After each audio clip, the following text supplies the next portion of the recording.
नमस्कार। बहुचर्चित बिल लोकसभा में पारित हो गया है और अब उम्मीद की जा रही है कि बहुत जल्दी कानून का शक्ल ले लेगा। वक्फ बिल को लेके काफी दिनों से पूरे देश में एक बहस छिड़ा हुआ था। जो वक्फ संशोधन बिल के समर्थक थे, जिसमें सत्तारूढ़ दल शामिल था, उनका दावा है कि इस बिल का कानून का शक्ल लेने के बाद मुस्लिम समाज की गरीबी दूर होगी, मुस्लिम समाज की संपत्तियों पर जो जबरन कब्जा है वो उसको हटाने में सहूलियत होगी। मुस्लिम समाज की महिलाओं के लिए जो गरीब बेसहारा हैं, उनके शिक्षा, स्वास्थ्य का प्रबंध करने में आसानी होगी और हजारों करोड़ की जमीन जो सरकारी और गैर सरकारी संस्थाओं द्वारा जबरन कब्जा की गई है, उसको वापस लेने में आसानी होगी। दूसरी तरफ वक्फ संशोधन बिल के जो विरोधी हैं, उनका ये दावा है कि यह बिल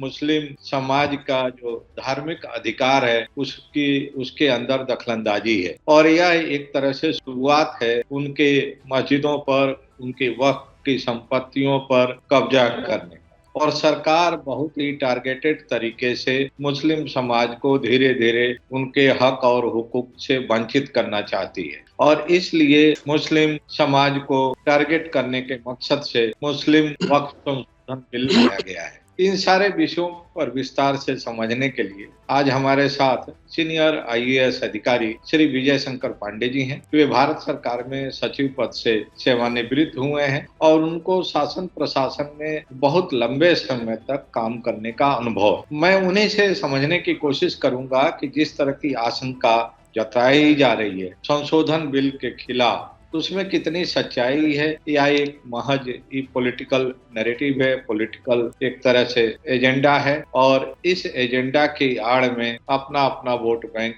मजबूत करने की कोशिश। पांडे जी, आपका स्वागत है और सबसे पहले हम यही जानना चाहते हैं कि आखिर क्या जरूरत पड़ी कि सरकार मुस्लिम वक्फ संशोधन बिल लेकर आई है और उसको लोकसभा से पारित करा चुकी है। देखिए विशा जी, इस पर बहुत दिनों से चर्चा चल रही है कि आखिर ये सरकार का उद्देश्य क्या है। देखिए, सबसे पहले मैं 2-3 बातें रखूंगा।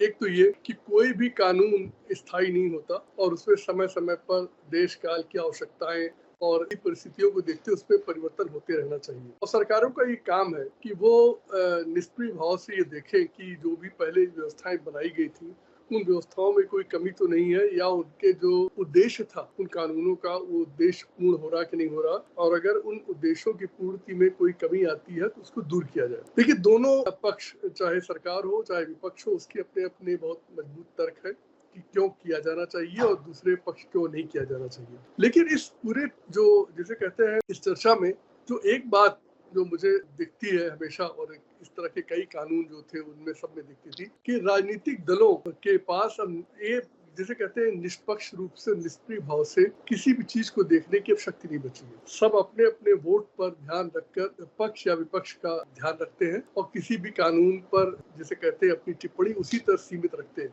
जैसे कुछ दलों को मुस्लिम समुदाय का वोट चाहिए, उनके लिए हर मुस्लिम कानून में परिवर्तन एक उन पर कुठाराघात है और संविधान पर अटैक है। दूसरी तरफ जिनको मुस्लिम वोट की जरूरत नहीं है, वो इन जो पुराने जो व्यवस्थाएं चली आ रही उनमें वर्तमान स्थितियों को देखते हुए परिवर्तन करने का प्रयास करते हैं। आप 2-3 उदाहरण देखें। CAA जो जिसके बारे में ये कहा गया था, जिसके बारे में इतना बड़ा आंदोलन 2019-20 में चला कि इसके आते ही उन सारे मुसलमानों की, मुस्लिम वर्ग के लोगों की नागरिकता छिन जाएगी, बिना समझे हुए इस बात को कि आखिर वो किस लिए था। इतने वर्ष हो गए, क्या कोई किसी को भी उस कानून के कारण कोई नुकसान हुआ आज तक? हाँ, कुछ लोगों को जो बहुत दिनों से नागरिकता पाने के लिए जो पड़ोसी देशों से आए हुए थे, अफगानिस्तान, पाकिस्तान, बांग्लादेश, इस तरह के देशों से आए हुए थे, जो नॉन मुस्लिम्स थे, उनकी नागरिकता का मामला बहुत वर्षा था, उसको एक्सपेडाइट करने का एक प्रोसेस बनाया गया जो मुझे समझ में आया। कानूनविद बहुत है, वो उनकी बड़ी व्याख्याएं निकाल सकते हैं, बड़े उसमें छिद्रान्वेषण कर सकते हैं। मुझे जो समझ में आया वो इसको एक्सपेडाइट करने का था। किसी अन्य समान व्यक्ति को नागरिकता पाने के लिए कानून बने हुए हैं, उसके तहत भी आ सकते हैं। कुछ लोगों का इससे लाभ हुआ, जैसा सरकार ने कुछ डेटा दिया, कुछ हजार लोगों का या कुछ लोगों को जो है इस कानून के तहत उनको एक्सपेडाइट हो गया। किस मुस्लिम वर्ग की इसमें नागरिकता गई, लेकिन उस पर इतना बड़ा हंगामा खड़ा किया गया कि लगता है जैसे कि सारा का सारा अटैक। देखिए, मैं इस बार में बिल्कुल निष्क्रिय भाव से देखता हूँ कि जैसे इसी तरह से 3 तलाक का विषय है। 3 तलाक पर ऐसा लगा कि 3 तलाक आते ही मुसलमानों का सारा धर्म पर अटैक हो जाएगा। ये बताइए कि दुनिया में आप देख लें, जहाँ मुस्लिम समुदाय हर जगह रह रहा है, हिंदू समुदाय सब जगह रह रहा है, आप क्या अमेरिका में अपना हिंदू लॉ लागू कर सकते हैं? नहीं लागू कर सकते। वहाँ का जो कानून है बना हुआ है मैरिज का, आप वहाँ पर आप धर्म आपका जो भी हो, लेकिन जैसे आप सिटीजन बने किसी देश के, वहाँ के देश का कानून लागू होता है। ये बड़ी सी, जिसे कहते हैं, आश्चर्यजनक स्थिति है कि हमारे जो देश में इस बात पे कोई चर्चा नहीं करता कि जब एक बार आप नागरिक हैं तो आपके ऊपर संविधान के सारे संरक्षण, सारी चीज लागू हो गई। उसमें हिंदू मुसलमान के आंख से देखने की कोई जरूरत नहीं पड़नी चाहिए। देखिए, हमारे देश में ये हमेशा होता है कि जैसे ही मुस्लिम शब्द आया वैसे ही सारी नागरिकता भूल गए, संविधान भूल गए। अब लगता है बस माइनॉरिटी का जो प्रोटेक्शन है वही हमें चाहिए। बस ये बरगलाने वाली और जैसे कहते हैं सिर्फ वोट बैंक की राजनीति है। देखिए, मैं कोई जो सरकार है उसकी नीतियों से मैं बिल्कुल असहमत नहीं हूँ बहुत चीजों में, इसलिए मैं ये मेरा तर्क इसलिए नहीं, मेरा तर्क निष्क्रिय भाव से कहने का है कि देश के नागरिक सब बराबर है, वो चाहे हिंदू हो मुसलमान हो, सबको उस देश के कानून, उस संविधान के तहत अपने अधिकारों को पाने का पूरा मौजूद है। जैसे हमारे पास जो है वही एक माइनॉरिटी या मुस्लिम वर्ग के पास, वही सिख के पास सब कुछ है। इसको इस चश्मे से देखकर, कानून को, हर चीज को इस चश्मे से देखकर उस पर ये विवाद खड़ा करना कि मुसलमान असुरक्षित हो गए, ये सिर्फ हमारे उन राजनीतिक दलों की मानसिकता का ये दोष है जिनको वोट सिर्फ नजर आता है। देखिए मिश्रा जी, मैं एक बात हमेशा कहता हूँ, इन जितने भी लोग जो मुस्लिम परस्त हो या हिंदू परस्त, जो भी पार्टियां हो, इनसे पूछिए कि इन्होंने धर्म के नाम पर और जाति के नाम पर कुछ करने के अलावा कभी कुछ किया? इस देश में आज भी गरीबी, गुर्बत, अंधेर, अन्याय उसी तरह से चल रहा है जैसा कि आज से 60-70 साल से चल रहा था। लेकिन इनको सिर्फ दिखता है वोट बैंक, इन्हें मुसलमान दिखता है एज ए वोट, इनको उनकी भलाई से कोई लेना देना नहीं। कांग्रेस पार्टी ने 60 साल 56 साल राज किया, भाई आपको चाहिए था मुसलमानों को एकदम गरीबी दूर कर देते, शेड्यूल कास्ट की गरीबी दूर कर देते, उनकी जो पिछड़ापन है दूर कर देते, उनकी अशिक्षा दूर कर देते। वो कुछ नहीं किया, जाति को बढ़ाते रहे, सब धर्म के ऊपर बढ़ाते रहे, और जब कभी गलती करते हैं तो उसको छिपाने के लिए एक और जिसे कहते हैं जिन बोतल से निकाल के खड़ा कर देते हैं। आपको पता है अयोध्या का प्रकरण क्यों हुआ? शाहबानो केस से हुआ, एक बेवकूफी का बड़े निर्णय में के कारण इन्हें जो एक बोतल से जिन्न निकालना पड़ा, और आज देख लीजिए देश की क्या हालत है। मिश्रा जी, यही हालत इस वक्त,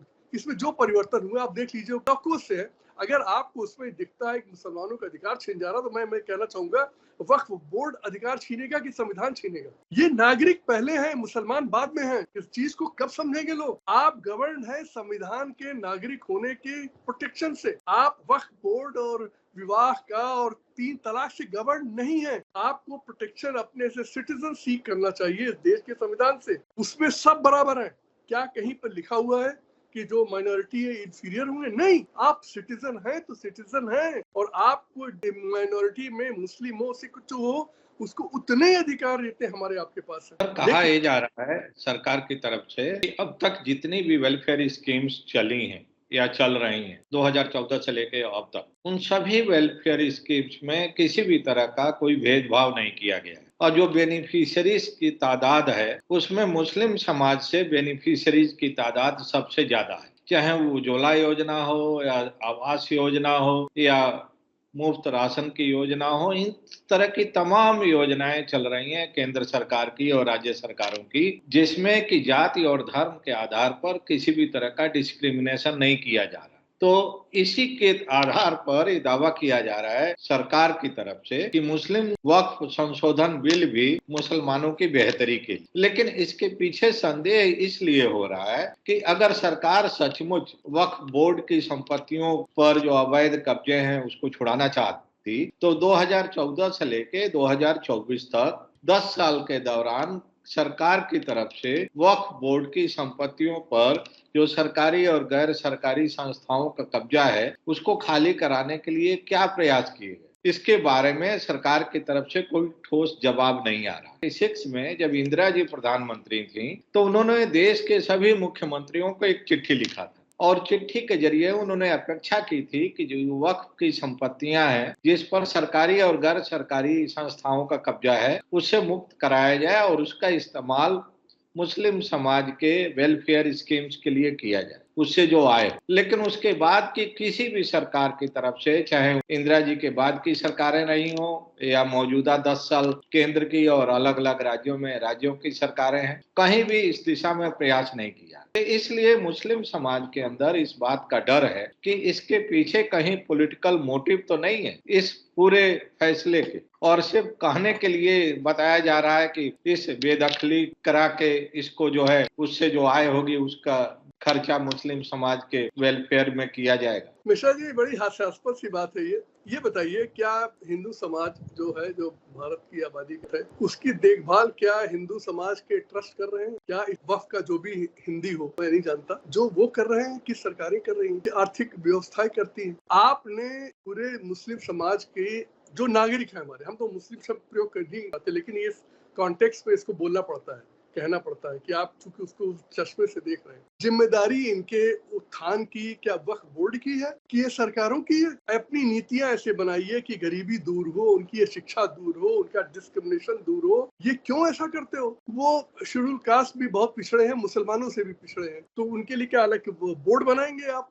वेलफेयर बोर्ड बनाएंगे? सरकार की नीतियों का को सेकुलर शब्द मैं प्रयोग नहीं करना चाहता, सरकार की नीतियों का हर नागरिक के लिए बराबर का, वो जिसे कहते हैं, उस पर लागू होना चाहिए। आपने इंदिरा जी के समय में कहा चिट्ठी, देखिए मिश्रा जी, ये सब चीजें कागज पर, कानून पे इम्प्लीमेंटेशन के हमेशा लिखी जाती रहती है। वक्फ बोर्ड की आप वो दूर का, मैं भी कलेक्टर रहा हूँ, कई जिलों में रहा हूँ, ये बिल्कुल हमारे समय में भी आते थे इस तरह की करने के लिए, लेकिन ये इतने कॉम्प्लिकेटेड है। जब आप चक रोड नहीं छुड़वा पा रहे तो वक्फ बोर्ड के अवैध कब्जे छुड़वाएंगे? जब आप वाटर बॉडीज, तालाब, जिनके बारे में जिसे कहते हैं सुप्रीम कोर्ट का 2000 का निर्णय कि सारी वाटर बॉडीज को खाली करा दिया जाए, और 2025 हो चुका है, 25 साल बीत चुके हैं, अब जाके पूछ लीजिए कितनी वाटर बॉडीज खाली हुई है। यहाँ तो कानूनी नहीं इम्प्लीमेंट होता, तो ये वक्फ बोर्ड की जमीन पे कब्जा हटाने की तो बात बेमानी है, क्योंकि यहाँ तो आईपीसी, मैंने आप पिछले आपके कार्यक्रमों के, जहां जिस देश में इंडियन पीनल कोड फेल हो जाता हो, जहां हर 24 घंटे में,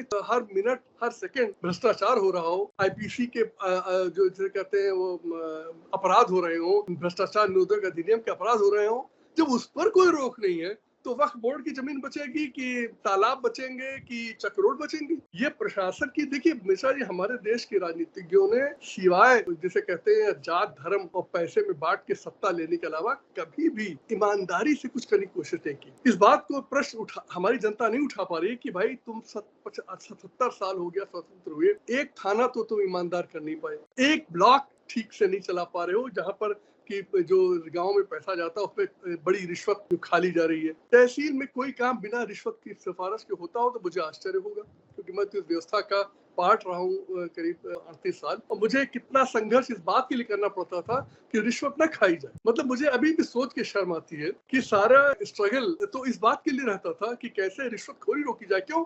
व्यवस्था में बैठे, ऊपर अगल बगल आमने सामने बैठे राजनीतिक दल बैठे, एक ही चीज पे उतारू रहते हैं कि कानून कैसे टूटे और कैसे मेरी मर्जी का काम हो, और सारी की सारा आपका संघर्ष। मैं नहीं जानता बाकी अधिकारी लोग इस पर सोचते हैं कि नहीं सोचते, कि मुझे तो ऐसा दिखने लगा कि ये लोगों को भ्रष्टाचार शब्द जब बोल दीजिए तो हंसते हैं कि क्या बेवकूफी की बात कर रहे हो। मैं आपसे कई बार चर्चा में कह चुका हूँ, कितने मेरे लंबे प्रशासनिक जीवन में जब कभी भी किसी भी बैठक में मैंने भ्रष्टाचार कहा कि ये तो मेन समस्या है, तो उस पर सब लोग चुप्पी मार लेते थे, तो उस पर आम सहमति है कि तो होना ही होना है। मिश्रा जी, वक्फ बोर्ड का भ्रष्टाचार हो, चाहे वो जमीन पे कब्जे का भ्रष्टाचार हो, चाहे काम कराने में रिश्वतखोरी का भ्रष्टाचार, सब एक है देश के कानून की दृष्टि में।